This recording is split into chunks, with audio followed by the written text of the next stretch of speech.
Welcome back. Sunday recap, 7:30 every Sunday today. What is it, 7:15 here? So starting a little bit early, but I want to remind you all, nothing going on between 7:15 and 8:15 on a Sunday evening. So this is your place to be. Mike Merlo joining me, Kevin Bunk, every week at this time. Good day of football today. We were just talking about it before we started. Good day, not great, but what you'd expect from a week 4. A lot of average games here, but the game of the week coming into it almost lived up to the hype. I didn't love the whole 4 quarters, but Vikings at Packers. How about this Minnesota team, who we've talked about more than any other on this show? We get a chance to do it again this week. Yeah, the best win for me, at least this week, going on the road in a game in which I felt as though the Packers getting Jordan Love back were going to win, Kevin. I really just felt good about that. And, to do it early in dominating fashion, they score, they go up 28-0, obviously.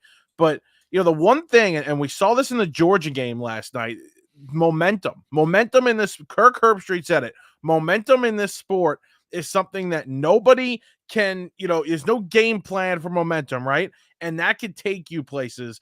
And the Packers caught some late in this game, and the defense started making plays. The Vikings, went a really long time. They didn't score in the third quarter. So they went a really long time without scoring. Momentum's key, but Sam Darnold was great. Brian Flores does it again, making Jordan Love and LaFleur look like fools for a half.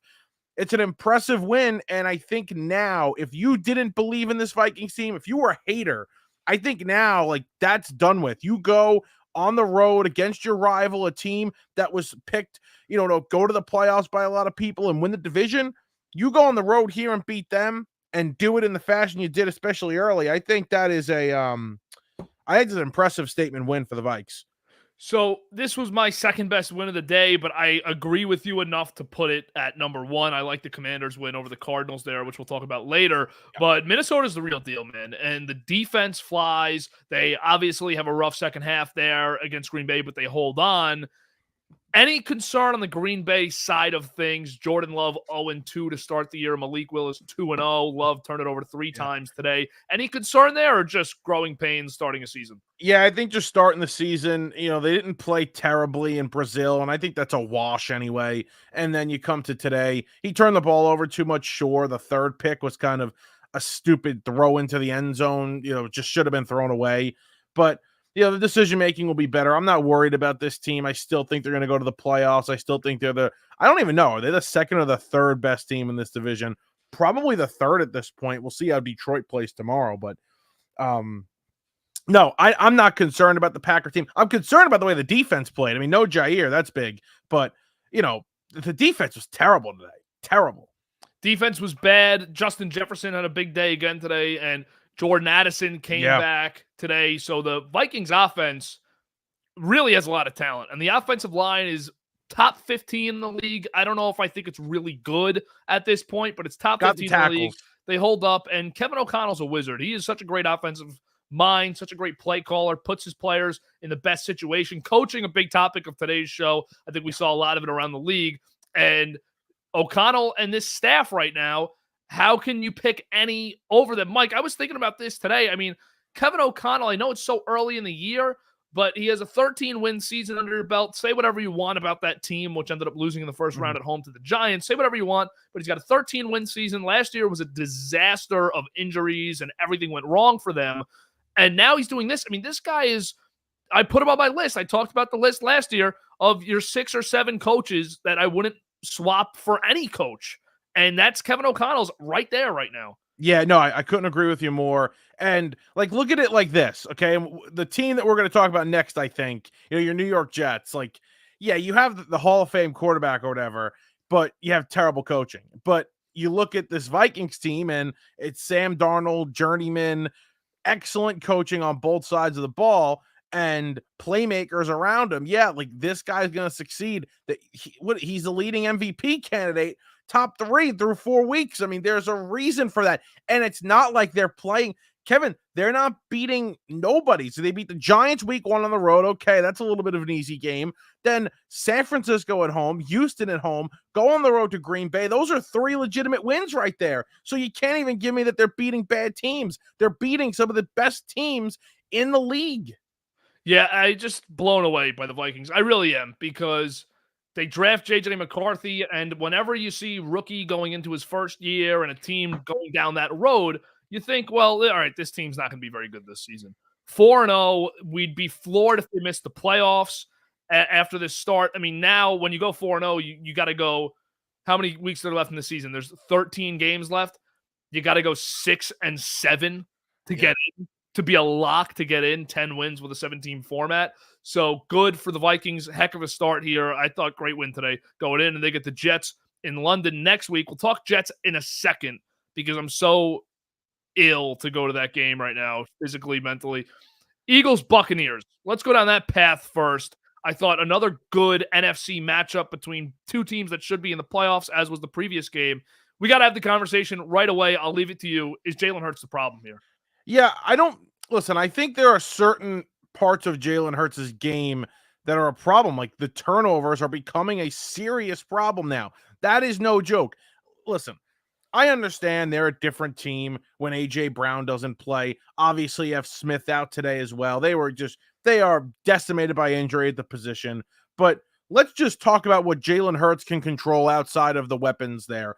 And that's the turnovers and decision-making. And he's doing a very poor job of that since last season. This is now a large sample size of Jalen Hurts not being a good decision-maker with the football. So you have an offensive line. That can't even be an excuse. They've always and always will have a good offensive line, good protection. They have a running game that includes him. The decision-making's terrible. The fumbles are a problem. So in the eyes of, anybody watching Jalen Hurts since he's gotten paid, he's a below average quarterback. And we do have to start having this conversation. Is he overpaid? Is this a, disastrous contract? The answer is yes at the moment. It's a terrible, terrible contract. And I think we have to also pull the reins back on the Sirianni hate for a moment and point a lot of it towards Hurts. Not that Sirianni doesn't deserve blame for the Eagles' shortcomings the last year, but Hurts has been catered to a lot within this Eagles organization, as they should with a franchise quarterback. Saquon Barkley, a great offensive line, Dallas Goedert, A.J. Brown, Devontae Smith. You have an offensive coordinator change after last year didn't go well. They get Kellen Moore, who's proven as a guy who can score points with the Chargers, with the Cowboys. He's shown he's able to do that. Now, Jalen Hurts is becoming the common denominator here for me. But let me ask as you said, with the salary, it's a huge problem. But let me ask you something, and on the Sirianni topic. Like, yeah, all right, sure. Can you blame Sirianni? I guess not. You can't blame Sirianni for Jalen Hurts making stupid decisions with the football. You just can't. But what does he add? Like, what does he add into the situation? I agree with that. That's the thing I have. And the relationship's not good. I mean, that we know for a fact that the relationship between your $250 million quarterback and your head coach is not good. We know that. I agree with that. I think Sirianni also has moments in games where Hurts can't control it with fourth down decisions, taking the points or not taking the points, where Sirianni comes up short. So I'm not absolving him of blame, and I totally agree with you. He doesn't add anything. And in the big picture, I don't want to talk about coaching carousels this week, and Sirianni's not getting fired anytime soon within the season, I don't think. In the big picture, though, Sirianni's the guy that would have to go, and Hurts is the guy that you'd have to try and keep figuring it out, because they don't make it work with each other. They're not making each other better, and that's a huge problem with coach to $250 million quarterback. Now, the defense, I mean, was just going to go there. Yep. That secondary is terrible. They have no pass rush. Bryce Huff has been a catastrophic bust. So Brendan, there's injuries. I'm not saying there's not injuries, but he's also playing poorly. And the defense is a mess. I mean, the defense is a mess. I mean, what can Vic Fangio even do? By the way, can I say something? Vic Fangio was run out of Miami. It didn't work there relationship-wise with some players. Run out of Miami. Now, Miami's defense hasn't been bad through 3 weeks, and that offensive coordinator gets a ton of praise over there. So I'm just saying, maybe Fangio was the problem. Yeah, Fangio, I think, has not done a good job since he had that loaded Bears defense. He's been very underwhelming, a little bit overrated as a veteran defensive coordinator. Some guys just run their course as coaches in the National Football League, and now Fangio, one of the oldest assistants in the league, if not the oldest assistant in the league. I'd have to check.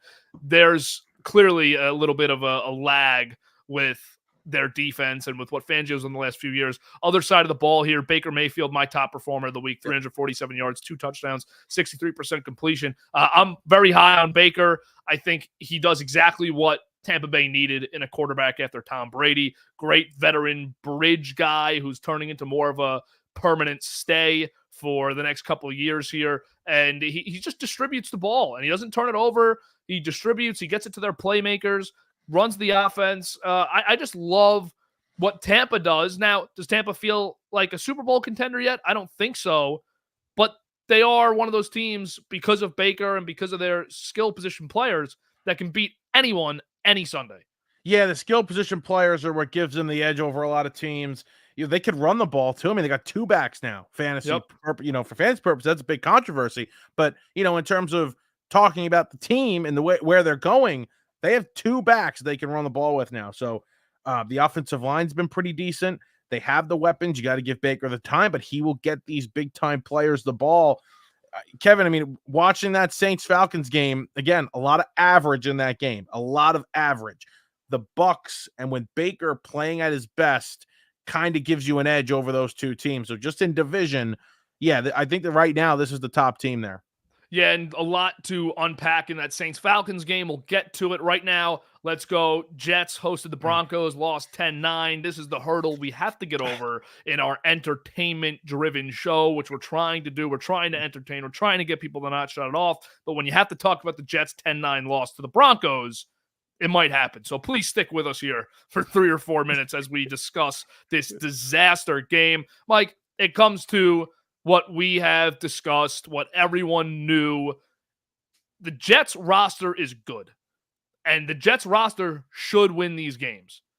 But the Jets roster is not great enough to overcome the hurdle of their coaching staff and the lack of preparation and the lack of seeming motivation in games like these where they should win. It's just a deflating, discouraging loss for Jets fans. I don't know how to say this because I am one of Robert Saleh's biggest haters. And I mean, he would have been fired if I ran this team a while ago.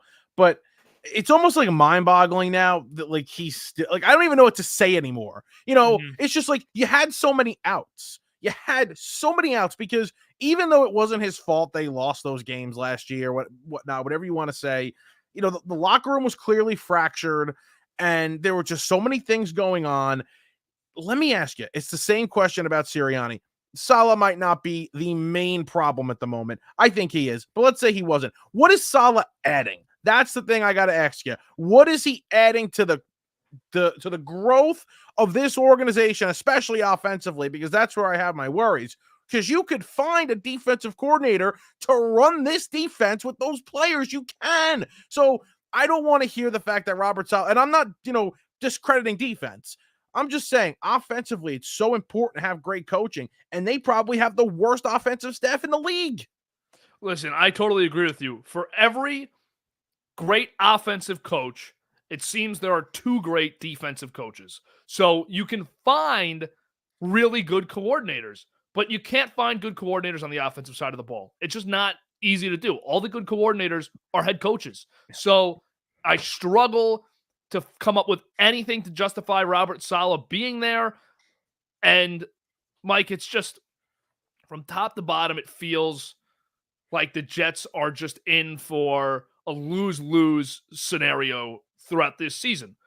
Do they make the playoffs? Which, let's be honest, they still could end up making the playoffs, getting a wild card spot. You and I have both been high on Buffalo. We both picked them to win the division. I don't think they're catching Buffalo after today, and I never thought they were. Yeah. But the Jets are either going to make the playoffs and pretty much be forced to keep this guy because it's their first postseason appearance in over a decade, or they're going to lose, and this whole era of Aaron Rodgers and this young, talented group around him is gone, and it's over. Like, it doesn't really last in the NFL where all these guys are going to stick around under a whole new regime.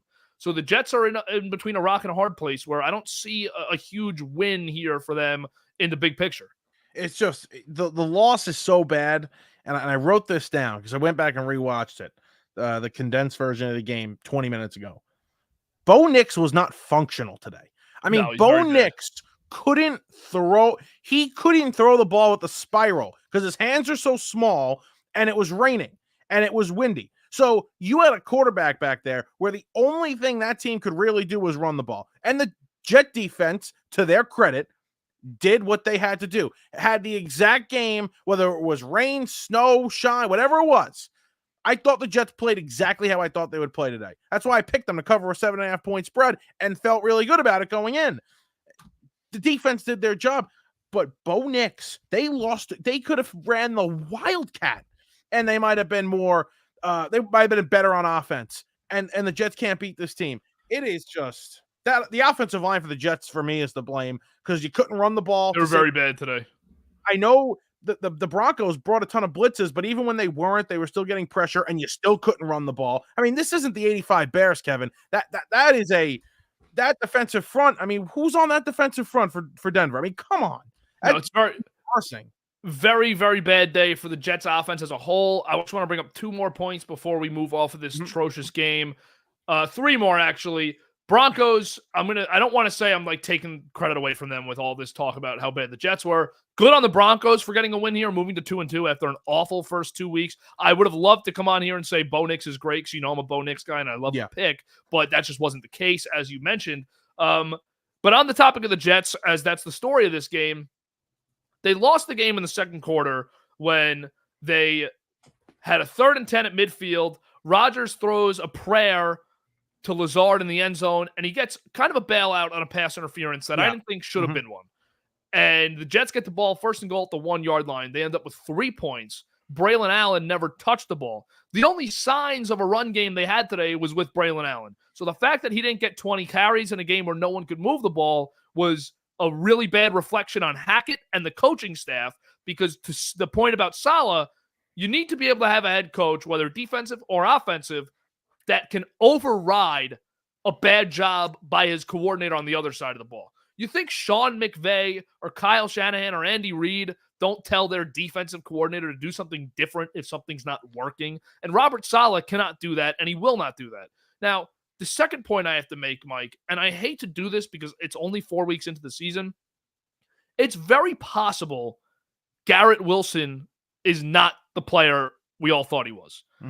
And he's been very underwhelming. He hasn't been able to get on time with Rodgers. And he is just a ghost in these games. He has not. I'm not even going to give Breece Hall the same treatment today as I'm going to give Wilson, because Hall is in a different situation. Offensive line was very bad. He has a running back in the room with him that is also very good. So you can't blame him for the lack of carries. But with Wilson, this has been a really disappointing first month. I think, and I noticed this week 1, and I don't want to overreact to it, but I think now 4 weeks in, I think I could say this. I don't think they have enough weapons. And even with the emergence of Allen, who is a very nice piece in that backfield, I don't think they have enough weapons. Wilson has been underwhelming, 100%. I don't disagree with you. And then Lazard has made some plays in a couple of games, but what is he, a 3? Mike Williams coming off the ACL. I don't trust he's going to stay healthy. I don't trust him. He's moving the same, obviously, after the major knee surgery. What is he, a 3 at this point? You don't have anything in that tight end room. I just don't think this team I didn't understand why Douglas was looking for a receiver like Odunze in the draft, and now I understand why he was looking for one. I really do. And you've gotten nothing out of Corley, the guy that they were obsessed with in training camp. So, again, where's he? Yep. Spot on there. And Aaron Rodgers simply is still good, still very good. I'm not going to say he's not, but he's not the guy that can overcome a lack of talent around him anymore. But if they could get another receiver in here, I know Devontae Adams is the big name. I'm not going to go there right now. But if they can get another receiver in here, I think that they can start to actually make everyone look pretty good. But let's move on to the Saints and Falcons. First, I got to start with, what the hell is Shaheed doing at the 1-yard line, fielding a punt and muffing it and giving the Falcons a free 6? Gave him a free 6, and that's the game. I mean, that's the game. From that point on, the Saints outplayed them, And then the Saints late in the game get that brutal pass interference call, which sets Younghoe Koo, who, by the way, is like notoriously known for not hitting field goals over 50 yards. I mean, yeah, I think he's tried a couple from over 54, which was a career high coming into today, and he's been terrible. Can't make them. And today he does. He hits the 58-yarder. So I wanted them personally to win the game, the Falcons. But yeah, the Saints basically hand them this football game. And again, two average teams in a really bad division. I don't have much to say here other than, the Saints have come back down to earth. They're not, the 40 points a week team, 30 points a week team. And, I think they're a 7-8 win team. This is where coaching comes back again because the Saints make some bad mistakes today. Coaching, an absolute theme. Mike, let me ask you this about coaching overall. I'm going to move off the Saints game for a moment here. Does coaching in the NFL matter more than literally anything else? Because I've always felt it does. I always thought the most important person in your personnel group was the coach, with the exception of you have Brady, Manning, or Mahomes. I don't want to go to those guys because they can overcome a coach. But is there anything? Don't we see every game in the NFL? There's nothing more important than the coaches that run your team. It is. It really is. I mean, I think as we've gotten older here and as we really start to understand the game more, that is the number one thing I've noticed, at least. And I mean, again, look at it. Yeah, he's not a Hall of Fame. He's not playing at a Hall of Fame level at the moment. But again, Aaron Rodgers has a good team, a solid team around him. I'd say middle of the pack weapons and offensive line on the offensive side of the ball, and then a great defense. And they're 2-2, and they just lost a terrible game at home. So yeah, coaching is basically everything here. Even Josh Allen is one of the best quarterbacks in the league. I mean, look at it. When they didn't have the right offensive staff there, you saw him at his worst, and you get it there, and things change. Absolutely. But my takeaway from this Saints Falcons game mostly is it's a very average division. This division's painfully average. Even with the Panthers included with Andy Dalton, they're playing a lot better. They're playing up to average at this point, but this should be Tampa's to run away with, and I'm not excited about these other teams. Can I say this about the Saints? Mm-hmm. Because I thought Allen's not going to be the first head coach hired. It's going to be Peterson probably tomorrow. Yeah. But they should just elevate Kubiak and give him the team. No? Clint Kubiak? I'm not there yet because Allen won 9 last year and they're 2-2 this year. So I'm not saying if they fire him. But I think 9 games last year. They won 9 games last year. They were 9-8. They won the same amount of games as Tampa, and they lost the tiebreak. Right. So I know it feels like the Saints were much more of a disaster last season, but they won the games they were supposed to win, and they lost all of the games they were supposed to lose, which is a problem. That's a reflection of coaching as well. I think Clint Kubiak, I'm glad you mentioned him. We usually don't get into these conversations for another 2 months. I think Clint Kubiak is probably the hottest coach candidate going into this offseason. Which is why he's there. Just, hey, Allen's you're the guy. I don't think that's crazy, Mike. You're talking to the guy who said the Lions should fire Dan Campbell after the NFC Championship game and I agreed with Ben you. Johnson. So listen, that's not too far off. Let's go next game. Let me say this. Is Ben Johnson pissed he didn't go to Washington? He turned Washington down right now. Imagine what that guy'd be doing. You gotta be upset. Not to say Cliff Kingsbury, Cliff Kingsbury's great. He's going to be another hot name too, but tough.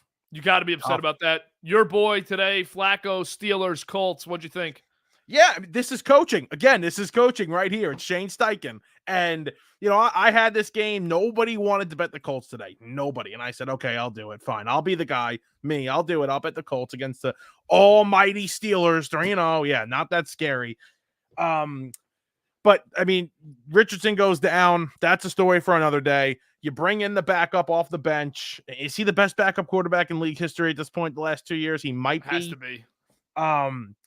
He was so efficient in this football game. Had no doubts in my mind after he comes in. Even with the lead, okay, whatever. I had no doubts they were going to blow this game.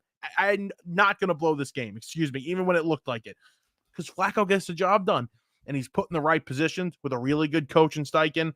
And there we go. But yeah, the Colts, a game that they needed. I mean, they're in the division race, right? 2-2. They're right here. They had 2 straight wins, big wins. Feeling better about this Colts team beating up on a good defense here. And listen, man, I got to bring it up.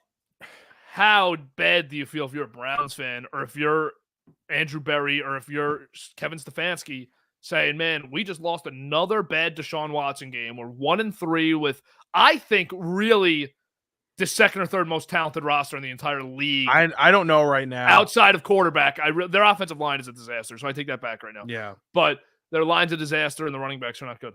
But so I take that back.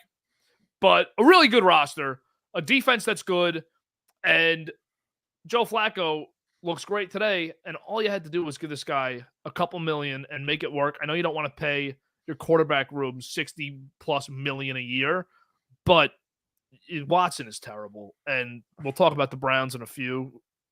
Flacco looks good, man. And I can't believe that like what you would feel like as a Cleveland fan today after another loss. You know, we said this last year.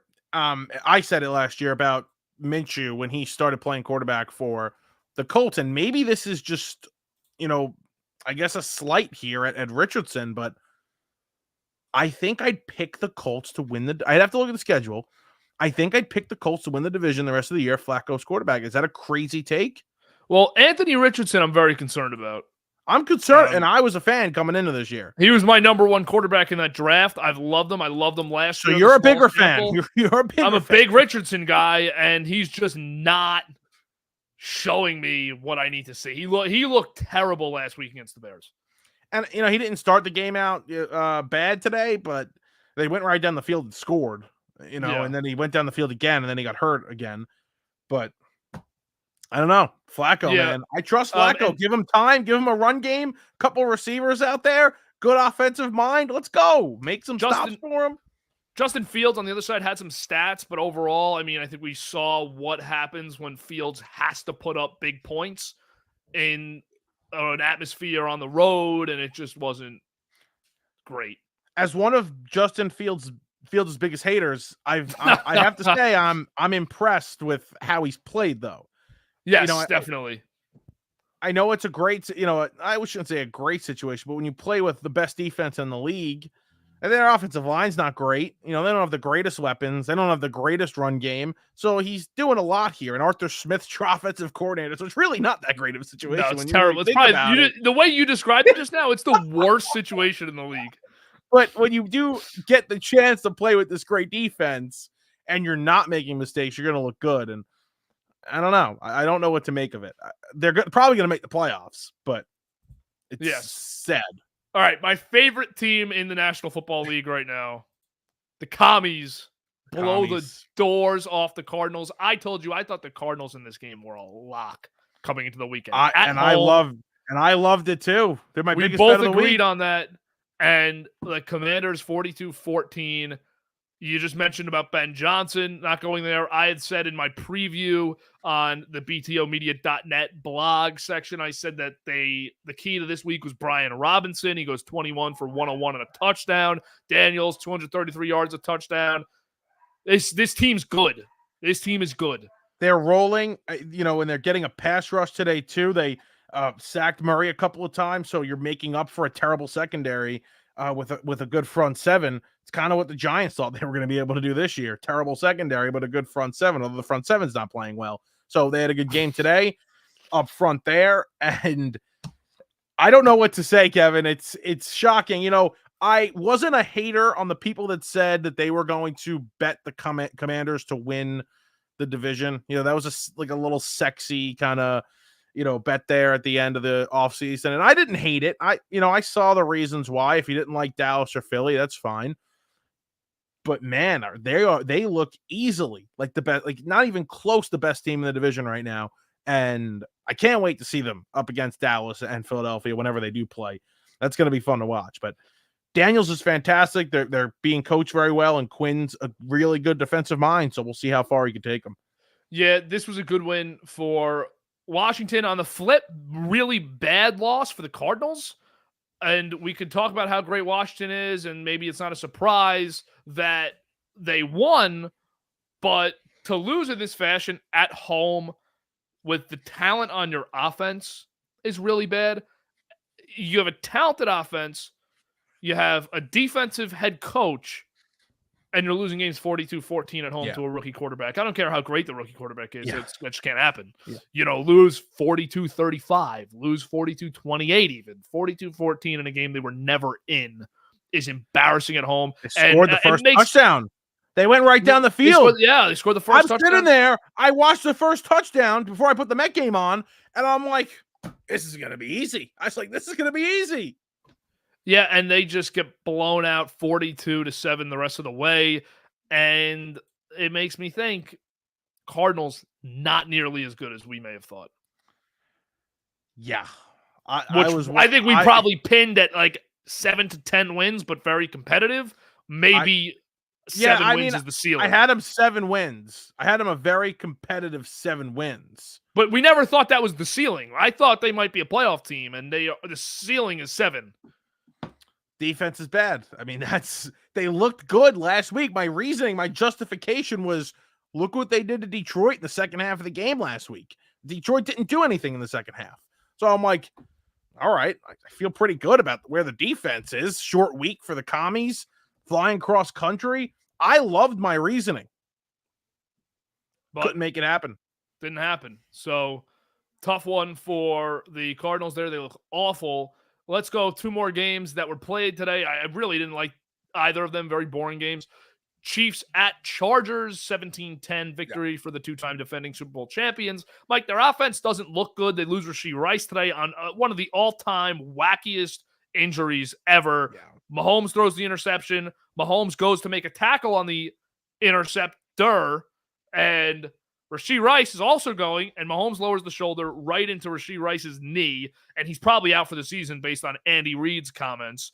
So that is a huge loss for them, and their offense just does not look good.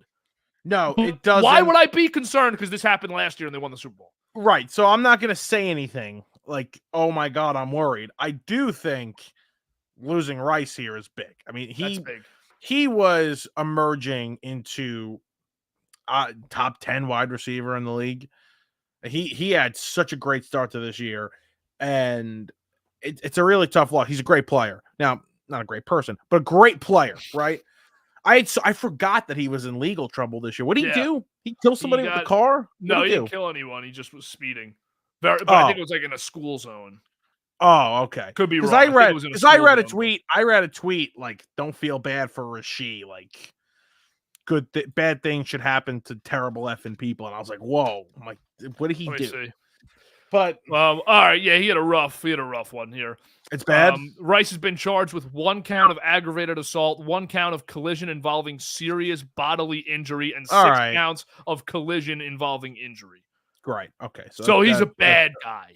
So probably a bad guy. But either way, it's a tough loss for them because he was really turning into a stud right in front of our eyes. And now it's time for, Taylor Swift boy over there to start really stepping up and, breaking out of some of these double teams and, get into the weight room a little bit and figure this thing out because he's the greatest tight end I've ever seen. And it's fun watching him. So I don't know. Does Andy Reid do a better job? You think he's the greatest tight end of all time? Best receiving tight end of all time, yeah. Okay, yeah, I'm not going to say you're wrong on that. Yeah, today he showed some signs. 7 for 89. Yeah, Kareem Hunt showed some life today. 14 for 69 for them. Yeah, he's back. He's back. Let's go. Let's get him back. Another great guy on the Chiefs offense. Yeah, let's get him going again. Here we go. Love that.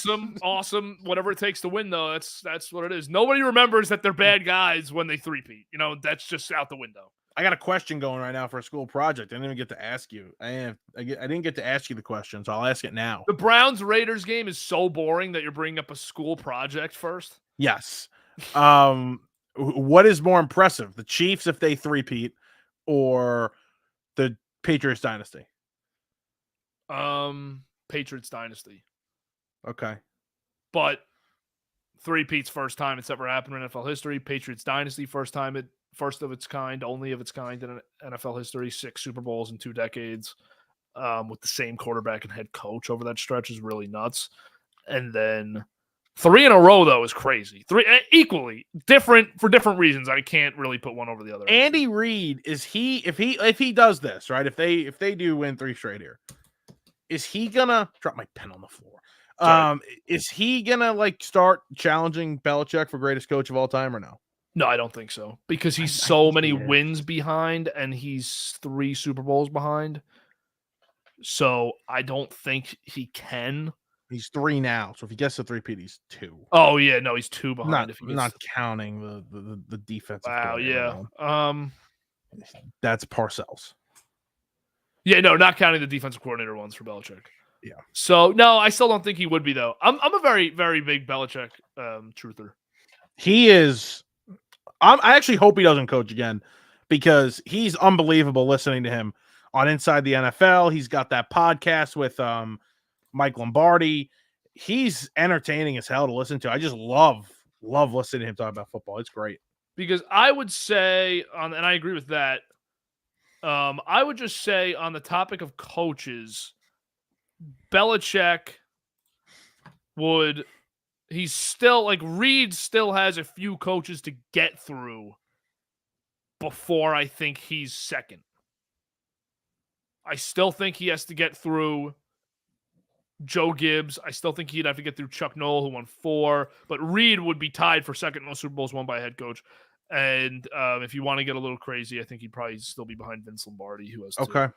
But either way, it's a good topic because he'd be there. Like, he'd be in the elite 4 or 5 guys ever. He's probably the greatest offensive coach of all time. Yeah. As far as offensive mind goes in its own specific thing. Do you even want to talk about the Browns and Raiders or just want to go right to Sunday Night Football right now? I didn't watch much of it.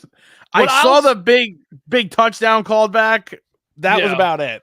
What I'd say about this game, only thing is I think Antonio Pierce needed the victory, as I wrote in my blog. I think after his comments last week, which said that players on his team made business decisions, so they were going to have to make business decisions. I don't know what business decisions they made today in the game, but they got the win, so that prevents him from the locker room falling apart. And on the other side, the Browns just stink. They're a disaster. That's a mess of a game. Could Kevin Stefanski get fired at the end of this year? No, because it's not his fault that Deshaun's here. But Deshaun is here for a few more years. So if it's not working with Stefanski, Watson's the guy that's not going anywhere. Well, I think they're going to have to. He's playing so poorly, they might have to get to a point where they sit in a room and say, we have to bite the bullet. The Broncos bit the bullet. I mean, the Broncos got screwed here. They have no money. It's a different contract, too. The Broncos are out of that next year. The Browns are in that for the next 3 or 4 years at like 65 I think it might be more beneficial, again, when you have a quarterback like Joe Flacco come in and run the offense and look really good doing it. Like, you could pull off anybody from the street. You can draft a young guy, right, and pay him nothing for those 3 years and kind of view it like that. That's how I would do it. So Deshaun Watson, if they bought him out, his dead cap hit next year would be $172.7 million. And then the following year, it would be $99.8 million. So they'd have to wait until that year. And then the following year, it would be 26.9. So they'd have to wait until after 2026 to realistically buy him out. Because but when can you bench him? When can you bench him? I think you could bench him next year. After this season, you could bench him. And you could have a $170 million backup quarterback for next year. Pretty good backup quarterback. That's pretty high-paid backup quarterback. Yeah, it is. All right, Sunday Night Football tonight. Best game of the entire week. This is an awesome, awesome game. 2-time MVP Lamar Jackson versus, I think, MVP favorite Josh Allen. 3-0 Bills at the 1-2 Ravens. Lamar, 8-1 career at home on prime time. A lot of positive stats for each team in this game. Is Buffalo staying undefeated here? No, Kevin, I really like the Ravens tonight. So yeah, go bet the Bills. No. Yeah, and I was just going to say, I love the Ravens also, so it's going to be another situation for us like the Falcons a few weeks ago. We both love the Ravens. Bills are winning this game. I like the Ravens for a lot of reasons. I think, this is obviously the best team that Buffalo has played so far this year. Buffalo's looked amazing, and I still see them as the top team in the AFC. This is my Super Bowl team. They're going to win the Super Bowl. But tonight, you're going to a place where I still think Baltimore is desperate. Like, you can't start 1-3 here. So get this win at home. They're great on Sunday night. And, I was going to look for the stats on their record on Sunday night because I was thinking on Saturday, I'm like, how many times have we seen Baltimore on a Sunday night game against New England or against Kansas City early in the regular season and win the game and like make a statement? We've seen it a few times. They're very good here on Sunday night. I think that continues tonight against Buffalo. I don't want to bet against Allen, but I will. I'll take the Ravens. Which coach, since coaching has been a theme of this, do you give it an advantage to in this matchup, McDermott or Harbaugh? I think Harbaugh. McDermott's kind of flipped the script on his career, I think, in Buffalo since last season, making the offensive coordinator change to Brady, who's done a great job. But I give it to Harbaugh. Yeah, I would also give it to Harbaugh, and I think they get that win tonight at home. Very difficult place to go play on prime time. And lastly, unrelated to the Sunday recap, do the Mets get into the playoffs? The Mets are going to get into the playoffs. Tomorrow is like the nightmare scenario for the Met fan. I mean, having to go to that place and get a win is really scary. So McGill, Schwellenbach, who looked like prime Greg Maddux on Tuesday against the Mets, will go again tomorrow, and who the hell knows? I think they get in. All right, Mike, that's a wrap on the recap. Always done by 8 o'clock, as we promised, 7:57 here, and we're wrapping up. We're going to be, I think, this week on an off schedule with the Burrows, probably doing 2 episodes because of the playoffs. Yeah. So maybe we'll do one Tuesday morning. Maybe we'll see what everyone's schedules, how they work out, do a little playoff preview if we're able to make that happen. I know we're all kind of busy, but we'll figure something out. So stay tuned for that. And we have the bunker every day, Hardline Tuesday morning, Hardline Friday morning. Got to be checking all of that out. Thank you for watching the recap every week. Love doing it. Favorite show on BTO. We'll be back next week, same time, 7:30 to 8. Make sure you remember there's nothing else on from 7:30 to 8. Just BTO Media and the Sunday recap before your Sunday Night Football game after your 4 o'clock window. Thanks for watching. Be safe. We'll see you in the next one.